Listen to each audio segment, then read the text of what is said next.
Hello students, welcome on my YouTube channel business studies. और आज का हमारा टॉपिक है एचआर ऑडिट।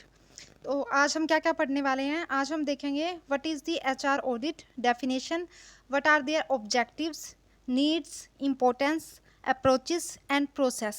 ओके, तो ये सब कुछ हम फुली एक्सप्लेन करेंगे। लेकिन अपना लेक्चर स्टार्ट करने से पहले मैं आप लोगों से कहना चाहती हूँ, अगर आपने अभी तक मेरे चैनल को सब्सक्राइब नहीं किया है तो सब्सक्राइब कर लें, नोटिफिकेशन बेल को क्लिक करें ताकि आपको जो न्यू न्यू नोटिफिकेशन है मेरे लेक्चर्स की वो मिलती रहे। और लाइक करें, शेयर करें, कमेंट करें। चलिए हम आज का अपना टॉपिक स्टार्ट करते हैं। सबसे पहले मैं आपको एक ब्रीफ इंट्रोडक्शन दे देती हूँ कि what are the HR audit. ठीक है, तो आप पहले ये समझिए कि ऑडिट क्या कर होता है करना। ऑडिट बेसिकली होता है कि हम चेक करते हैं कि जो हमारी परफॉर्मेंस है और जो सेट किए थे हमने स्टैंडर्ड्स, ठीक है, हम पहले कुछ स्टैंडर्ड सेट कर देते हैं, ठीक है, कि यहाँ इस लेवल तक होनी चाहिए हमारी परफॉर्मेंस। फिर हम चेक करते हैं कि हमारी जो एक्चुअल परफॉर्मेंस है और जो हमारी स्टैंडर्ड परफॉर्मेंस जो हमने स्टैंडर्ड सेट किए थे उनके बीच में कितना डिफरेंस है। ठीक है, तो उस गैप को फाइंड आउट करते हैं कि कितना गैप है, और उसी चीज़ को हम ऑडिट करना कहते हैं। कि हम चेक कर रहे हैं कि हमारी परफॉर्मेंस कैसी है, हमारे जो स्टैंडर्ड हमने सेट किए थे उनसे मेल खा रही है या नहीं खा रही है, कितना उन दोनों के अंदर गैप है। तो ये सब चीज़ों को चेक करना ही ऑडिट कहलाता है। वो फाइनेंशियल भी हो सकता है या और भी किसी चीज़ को में आपको करना हो तो आप कर सकते हैं। एचआर के अंदर हो गया, मार्केटिंग के अंदर हो गया। ठीक है, अब हम बात करते हैं एचआर ऑडिट की कि एचआर ऑडिट क्या होता है।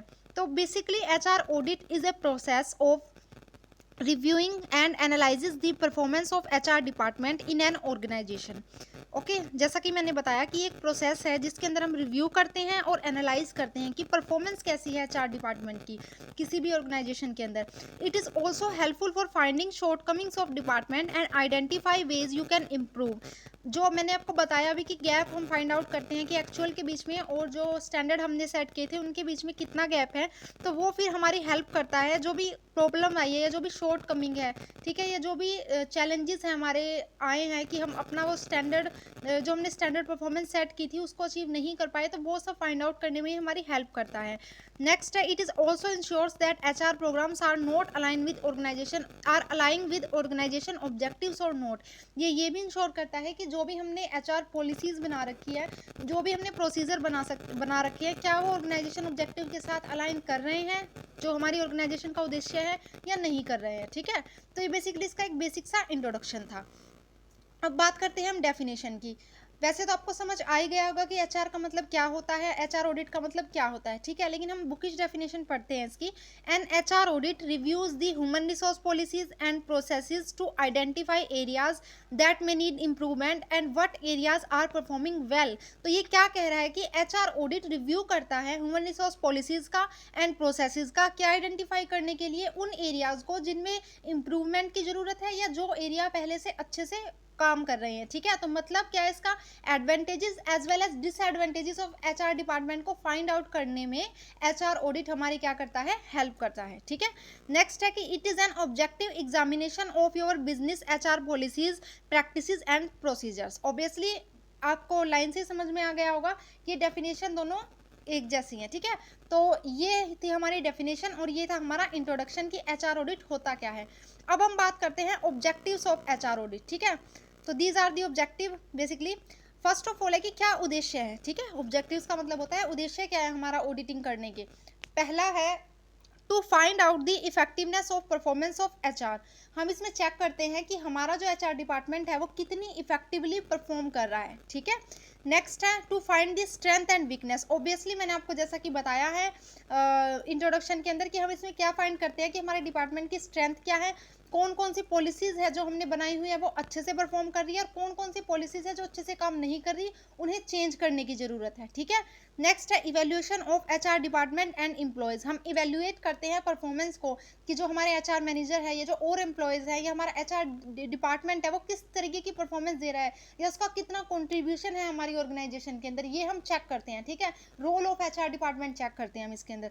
नेक्स्ट है to find out effectiveness of various policies and practices. अब जो भी रिसेंट में पॉलिसीज चली हुई है, जो भी प्रैक्टिसेस एचआर डिपार्टमेंट ने बनाई हुई है, वो कितना इफेक्टिवली वर्क कर रही है ऑर्गेनाइजेशन के अंदर, ये हम चेक करते हैं उसके अंदर, ठीक है। उनकी इफेक्टिवनेस को हम चेक करते हैं कि वो इफेक्टिव है या इनइफेक्टिव है, वो चेंज करने की जरूरत है या उन्हीं पॉलिसीज को आगे लेके चलने की जरूरत है, वो स्ट्रेंथ प्रोवाइड करवा रही है, वीकनेस हमें दे रही है, ठीक है। तो ये हम चेक करने के लिए एचआर ऑडिट करते हैं। नेक्स्ट है modify and review personal management system. Personal management मतलब ह्यूमन रिसोर्स मैनेजमेंट। क्या करना? मॉडिफाई करना, रिव्यू करना। मॉडिफाई होता है अगर कोई चीज़ आपकी अच्छी नहीं है, जो एग्जिस्टिंग सिस्टम है अगर वो सही नहीं है तो उसके अंदर चेंज लेके आना, इसको हम बोलते हैं मॉडिफाई करना किसी चीज़ के अंदर। तो हम मॉडिफाई करते हैं और रिव्यू करते हैं पर्सनल मैनेजमेंट सिस्टम को। तो होप आपको समझ आ गया होगा कि what are the objectives of HR audit. क्या है? to find the effectiveness of performance of HR department, to find the strength and weakness, evaluation of HR department and employees, to find out effectiveness of various policies and practices, modify and review personal management system। चलिए अब हम बात करते हैं what is the need of HR audit. जरूरत क्या है HR audit की हमें? एक मिनट। फर्स्ट ऑफ ऑल है आपका for protecting the interest of employees, कि जो एम्प्लॉयज़ हैं, ठीक है, हम देखते हैं कि उनके साथ फेयर ट्रीटमेंट हो रहा है, क्या उन्हें फेयर वेजेस पॉलिसी मिल रही है, इससे हमें हेल्प मिलती है किससे? एचआर ऑडिट से,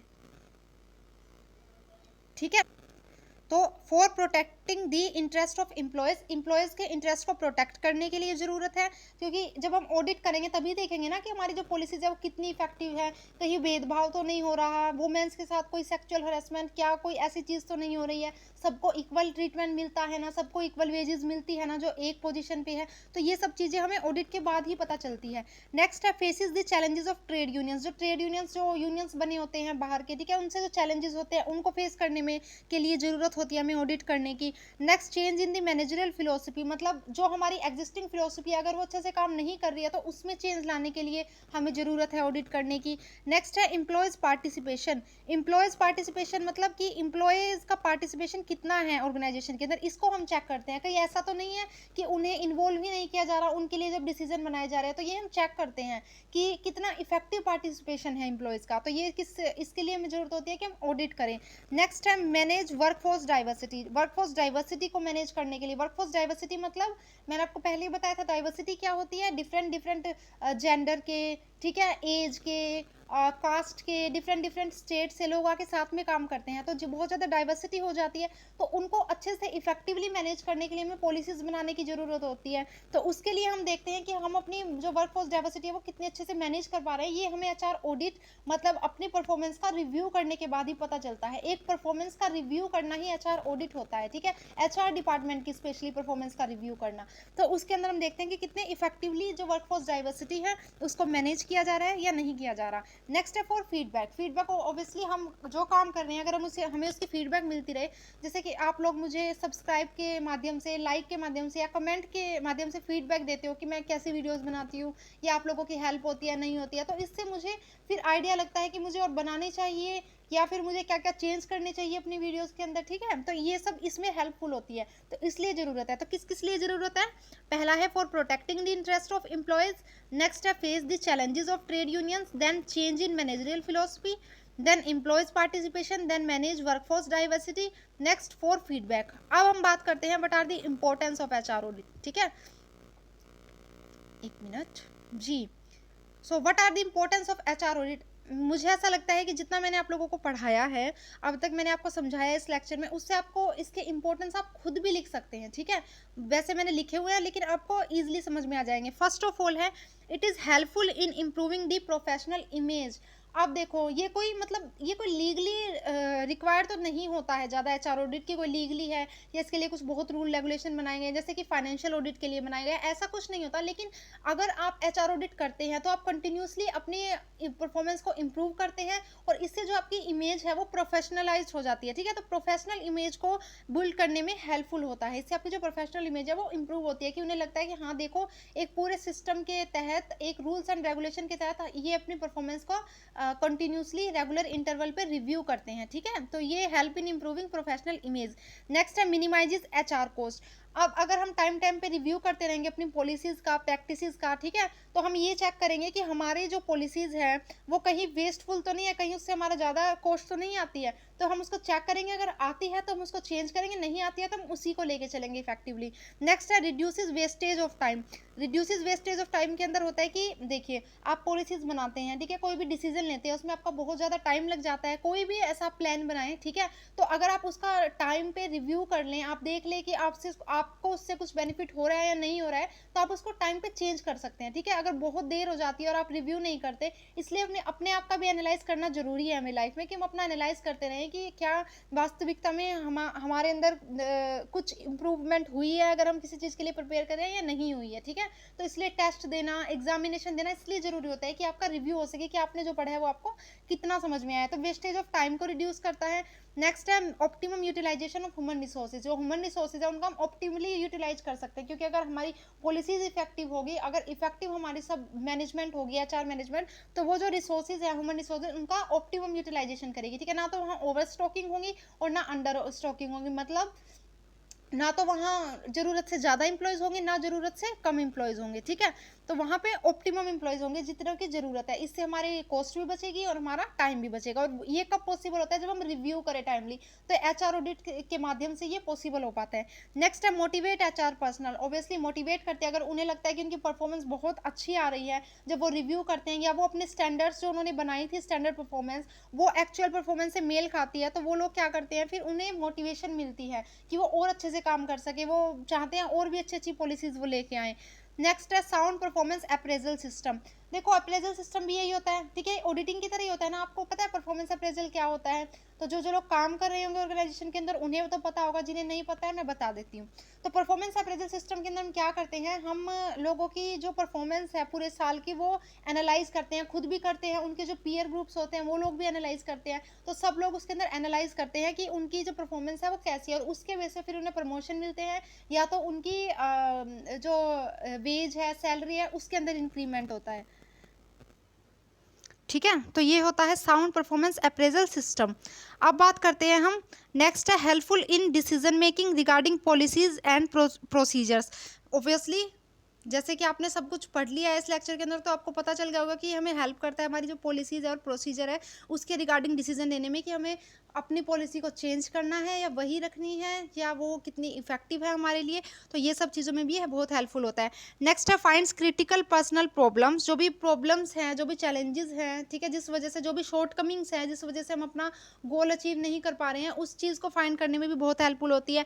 next ensures policies compiled with legal requirements. कुछ गवर्नमेंट की रिक्वायरमेंट्स होती है, कुछ लीगल रिक्वायरमेंट्स बनाई होती है गवर्नमेंट ने, हम इसमें ये चेक करते हैं कि जो पॉलिसीज है वो उनके साथ कंपाइल कर रही है या नहीं कर रही, मतलब उनके उनके जो स्टैंडर्ड्स है, लीगल रिक्वायरमेंट्स है जो हमारी, उनके साथ वो मेल खाती है या नहीं खाती, इस चीज़ को हम चेक करते हैं। Next identifies contribution of HR department, के जो एचआर डिपार्टमेंट है उसका कितना कंट्रीब्यूशन है हमारी ऑर्गेनाइजेशन के अंदर, ये भी चेक करने में एचआर ऑडिट हमारी हेल्प करता है। अब बात करते हैं, नीड हो गया, इंपॉर्टेंस होगी, अब बात करते हैं process of HR audit process, ठीक है। फर्स्ट ऑफ ऑल है determine the objective of audit. तो सबसे पहले हम क्या करेंगे,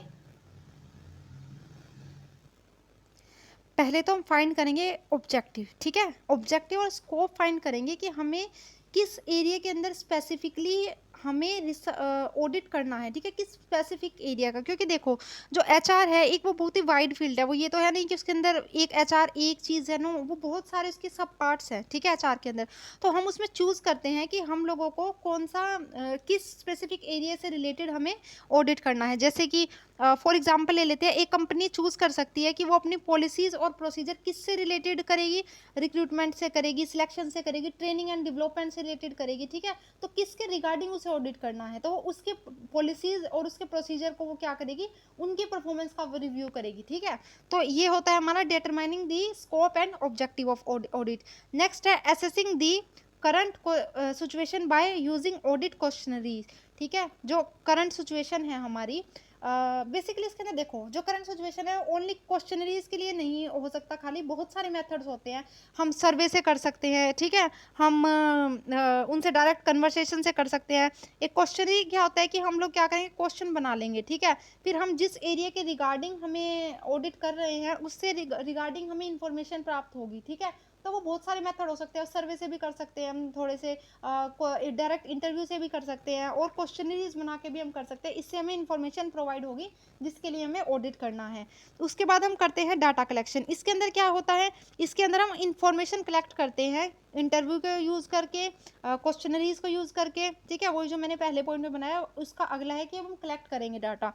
उसके बाद आएगा कि हम जो भी बेंचमार्क है, मतलब जो स्टैंडर्ड्स बेंचमार्क होते हैं स्टैंडर्ड, ठीक है, उनको हम सेट करते हैं, ठीक है, उनको फाइंड करते हैं कि क्या स्टैंडर्ड हमें चाहिए। तो एफिशिएंसी लाने के लिए एचआर फंक्शन में हम लोग कंपेयर करते हैं जो हमारी एक्चुअल परफॉर्मेंस है और जो स्टैंडर्ड हमने बनाए हुए हैं उनके साथ, कि हमारी जो परफॉर्मेंस है वो स्टैंडर्ड के साथ कितना मेल खाती है या कितना गैप है उन दोनों के बीच में, ठीक है। We are defining the gap between our actual performance and our standard performance, ठीक है। तो नेक्स्ट है आपका, उससे हमें ये भी पता चलता है कि कितने इफेक्टिवली हमारे जो एचआर डिपार्टमेंट है वो फंक्शन कर रहा है, क्योंकि अगर गैप ज़्यादा होगा तो मतलब हमें अपने अंदर सुधार लाने की ज़रूरत है, अगर गैप कम है तो उसको ऐसे ही चलने देंगे, ठीक है। तो ये हम इसमें चेक करते हैं। नेक्स्ट आपका providing feedback about the result. उसके बाद हम क्या करते हैं, सारी डाटा को कलेक्ट करने के बाद, फिर रिजल्ट को कंपेयर करने के बाद हमें क्या मिलता है, रिजल्ट मिलता है, या हम एक रिपोर्ट प्रिपेयर करते हैं। इस रिजल्ट पे हम बताते हैं कि प्रेजेंट कंडीशन क्या है एचआर की, और हमें इसके अंदर क्या क्या इंप्रूव करने की ज़रूरत है, ठीक है। प्रेजेंट पॉलिसीज आपकी कैसे वर्क कर रही हैं, किस तरीके से अब हमें आगे फ्यूचर में इसको इम्प्रूव करना है, ठीक है। तो ये हो गया आपका फीडबैक प्रोवाइड करवाना। नेक्स्ट है creating action plans. Creating action plans मतलब कि अब हम ये बताते हैं कि आपको क्या क्या एक्शन लेने हैं, ठीक है, कि आपको किस तरीके के एक्शन लेने चाहिए, आपके कौन कौन सा एरिया वीक है, उनको ओवरकम करने के लिए कौन कौन से वेज हो सकते हैं आपके पास, कौन कौन से अल्टरनेटिव वेज हो सकते हैं आपके पास, ठीक है। तो ये आपको देता है कि कौन से एक्शन आपको लेने हैं और कौन से एक्शन आपको नहीं लेने। तो एक एक्शन प्लान आपको तैयार करके दे देता है कि अब आपको ये एक्शन लेने चाहिए उन सभी शॉर्टकमिंग को ओवरकम करने के लिए जो भी आपके पॉलिसीज़ के अंदर आ रही हैं, ठीक है। Next, developing a system of continuous feedback and improvement. ये क्या होता है, ये होता है पोस्ट कंट्रोल सिस्टम। इसके अंदर हम क्या करते हैं कि हमने अब पूरा अपना ऑडिट कर लिया, हमें पता चल गया हमारी क्या क्या कमियां हैं। अब हम एक फीडबैक सिस्टम बनाएंगे जो हमें रेगुलर इंटरवल पे फीडबैक देता रहे कि ये आपका कैसा काम कर रही है, ठीक है, और हमारी जो परफॉर्मेंस है वो धीरे धीरे इंक्रीज होती जाए, ठीक है, वो रुके नहीं, वो इंक्रीज होती जाए और हमें रेगुलर इंटरवल पे फीडबैक मिलती रहे। तो ये था हमारा प्रोसेस ऑफ एचआर। तो क्या था, फर्स्ट ऑफ ऑल है determining the objective of audit. Next है assessing the current situation by using audit questionnaires, collecting the data. Next है finding benchmark, benchmark मतलब standards. Next, providing feedback about the result, then creating action plans, then developing a system for continuous feedback and improvement, ठीक है। तो ये था हमारा audit process. अब बात करते हैं हम अप्रोचेस की। What are the approaches of human resource audit. ये थोड़ी सी लंबी हो सकती है वीडियो, लेकिन इसके अंदर आपका एचआर रिसोर्स जो ह्यूमन रिसोर्स ऑडिट का जो टॉपिक है वो कंप्लीट हो जाएगा अच्छे से। तो ये कुछ अप्रोचेस हैं हमारे, approaches to human resource management. First of all है कंपैरेटिव अप्रोच। नेक्स्ट है आउटसाइड, एक मिनट, पहला है कंपैरेटिव अप्रोच, नेक्स्ट है आउटसाइड ऑथोरिटी अप्रोच, नेक्स्ट है स्टैटिस्टिकल अप्रोच, नेक्स्ट है कंप्लायंस अप्रोच, नेक्स्ट है मैनेजमेंट बाय ऑब्जेक्टिव अप्रोच। अब हम एक एक को डिस्कस करेंगे। कंपैरेटिव अप्रोच, जैसे कि नाम से ही पता चल रहा है, कंपैरेटिव मतलब कंपैरिजन करना किसी चीज़ के साथ। तो हम क्या करते हैं इसके अंदर, हमारे जैसी जो एक कंपनी होगी, ठीक है, हमारी कंपनी के सिमिलर जो कंपनी होगी, जो कंपनी बहुत बेटर परफॉर्म कर रही होगी, ठीक है, हम उसको एज ए मॉडल कंपनी लेंगे, ठीक है। देन हम क्या करेंगे, अपनी कंपनी की जो परफॉर्मेंस है उसके साथ देखेंगे, मैच करेंगे, ठीक है, कि हमारी और उसकी परफॉर्मेंस में कितना गैप है। अगर वो बहुत अच्छा परफॉर्म कर रही है तो क्यों कर रही है, और हम अगर अच्छा परफॉर्म कर रहे हैं उससे तो क्यों कर रहे हैं, ठीक है, या वो ख़राब परफॉर्मेंस कर रही है तो क्यों कर रही है। तो हम अपनी परफॉर्मेंस और उस कंपनी को एज ए स्टैंडर्ड लेके उसके साथ हम अपनी परफॉर्मेंस को मैच करेंगे, ठीक है, कि कितना गैप है हम दोनों के बीच में। तो ये होता है कंपैरेटिव अप्रोच। नेक्स्ट है आपका आउटसाइड ऑथोरिटी अप्रोच। इसके अंदर हम क्या करते हैं, इसके अंदर हम जो स्टैंडर्ड्स, एक आउटसाइडर कंसल्टेंट हो गया, ऑडिटर होगा, वो कुछ स्टैंडर्ड सेट कर देता है। तो हम देखते हैं कि अपने जो हमारा रिजल्ट आया है, ठीक है, उससे कितना मैच खाते हैं वो जो स्टैंडर्ड उसने सेट किया हुआ है, और जो हमारी परफॉर्मेंस है उससे कितना मैच खाती है, ठीक है। तो basically these are in the outside authority approach, the standard set by outside consultant or auditor as benchmark for comparison of own result. Next है स्टैटिस्टिकल अप्रोच। इसके अंदर हम क्या करते हैं, जिसके अंदर हमारी जो कंपनी की इंफॉर्मेशन है, जो भी एग्जिस्टिंग इंफॉर्मेशन है, उसके बेस पे हम अपनी परफॉर्मेंस को मेजर करते हैं, ठीक है, जो हमारी कंपनी के अंदर जो स्टैटिस्टिकल इंफॉर्मेशन प्रोवाइडेड है, ठीक है, तो उसके बेस पे हम अपनी क्या करते हैं, परफॉर्मेंस को एनालाइज करते हैं। नेक्स्ट है कंप्लायंस अप्रोच। कंप्लायंस अप्रोच के अंदर क्या होता है कि हम क्या करते हैं, जो हमारे पास्ट एक्शंस हैं, ठीक है, उनको हम देखते हैं कि क्या वो जो पास्ट एक्शन है उनका हम रिव्यू करते हैं और फिर देखते हैं कि क्या वो activities legal requirement, industrial policies या प्रोसीजर से मेल खाती है या नहीं खाती। ये होता है कंप्लायंस अप्रोच, ठीक है। नेक्स्ट आपका मैनेजमेंट बाय ऑब्जेक्टिव अप्रोच। इसके अंदर हम क्या करते हैं, इसके अंदर हम बेसिकली एक गोल को स्पेसिफिक एक गोल को सेट कर लेते हैं कि ये गोल है, ठीक है, फिर हम देखते हैं क्या हमारी परफॉर्मेंस उस गोल को अचीव कर पा रही है या नहीं कर पा रही है, ठीक है। एक हमने ऑब्जेक्टिव सेट कर दिया, फिर उससे अब अपनी परफॉर्मेंस की हमने कंपेयर करके देखी कि क्या हमारी एक्चुअल परफॉर्मेंस उसको सेट कर पा रही है, नहीं कर पा रही है, हमारी एक्चुअल परफॉर्मेंस में और एक्सपेक्टेड परफॉर्मेंस के अंदर कितना डिफरेंस है। तो ये है मैनेजमेंट बाय ऑब्जेक्टिव अप्रोच। तो कौन कौन से है, कंपैरेटिव अप्रोच है, आउटसाइड ऑथोरिटी अप्रोच है, स्टैटिस्टिकल अप्रोच है, कंप्लायंस अप्रोच है and management by objective approach है। तो अब हमारे लास्ट टॉपिक रह गया है इसका problem and challenges of HR audit. देखो हर चीज़ में कोई ना कोई प्रॉब्लम तो होती है, ठीक है, तो क्या क्या चैलेंजेस हो सकते हैं एचआर ऑडिट के अंदर।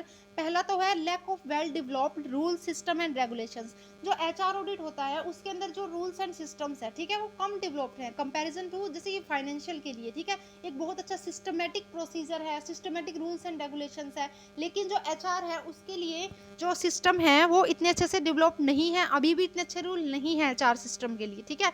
पहली चैलेंज तो ये है।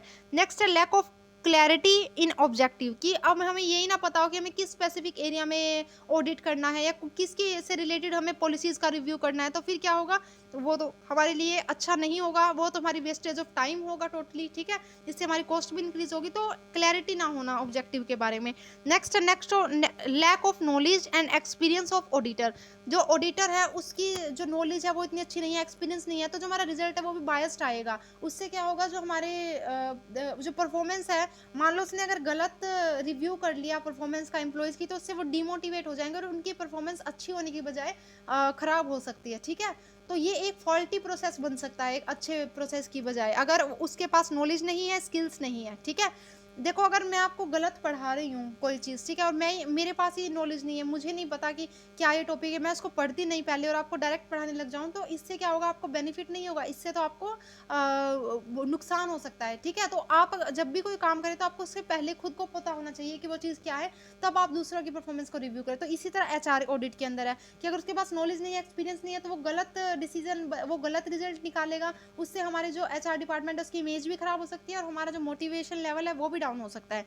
नेक्स्ट है not properly utilising the feedback. अगर जो एचआर डिपार्टमेंट है, जो हमें फीडबैक मिली है ऑडिट करने के बाद, उसको प्रॉपरली यूटिलाइज नहीं करेगा, तो हमारा सारा जो एचआर ऑडिट है वो क्या हो जाएगा, वेस्ट हो जाएगा, क्योंकि हमने तो जो हमें फीडबैक मिली है उसके अकॉर्डिंग हमने काम ही नहीं किया, तो क्या फ़ायदा हुआ उसको करने का। नेक्स्ट है lack of communication between auditor and HR department और मिस कम्युनिकेशन। अगर कम कम्युनिकेशन है ऑडिटर और जो एचआर डिपार्टमेंट है उसके बीच में, तो ऑब्वियसली मिसअंडरस्टैंडिंग हो सकती है, कुछ मिस कम्युनिकेशन हो सकती है, जिसकी वजह से हमारा रिजल्ट भी ख़राब हो सकता है और हम अपनी सही पॉलिसीज़ को भी चेंज कर सकते हैं, ठीक है, जिससे हमें फ़ायदा हो रहा है, क्योंकि हमारे बीच में प्रॉपर कम्युनिकेशन नहीं है। प्रॉपर कम्युनिकेशन नहीं है तो डाटा फ्लोज नहीं हो रहा अच्छे से, ठीक है, क्वालिटी डाटा नहीं मिल पा रहा है एचआर ऑडिटर को भी, और हमें भी उसकी बातें अच्छे से समझ में नहीं आएगी फिर अगर हमारी कम्युनिकेशन उनके साथ नहीं है। नेक्स्ट है लैक ऑफ ट्रेनिंग। अगर ट्रेनिंग नहीं है, अगर ट्रेन नहीं है एचआर ऑडिटर, तो भी क्या होगा, हमारा जो सारा प्रोसेस है वो खराब हो सकता है। तो ये थी हमारी प्रॉब्लम, क्या क्या है, lack of well developed rule system and regulations, lack of clarity and objective, lack of knowledge and experience of auditor, not properly utilising the feedback, lack of communication between auditor and HR department and lack of training. Hope आपको ये topic समझ में आ गया होगा। अगर आपको समझ में नहीं आता है तो आप लोग मुझे कमेंट करके बताना कि आपको क्या चीज़ समझ में नहीं आई है, और चैनल को सब्सक्राइब करो, ठीक है। धन्यवाद।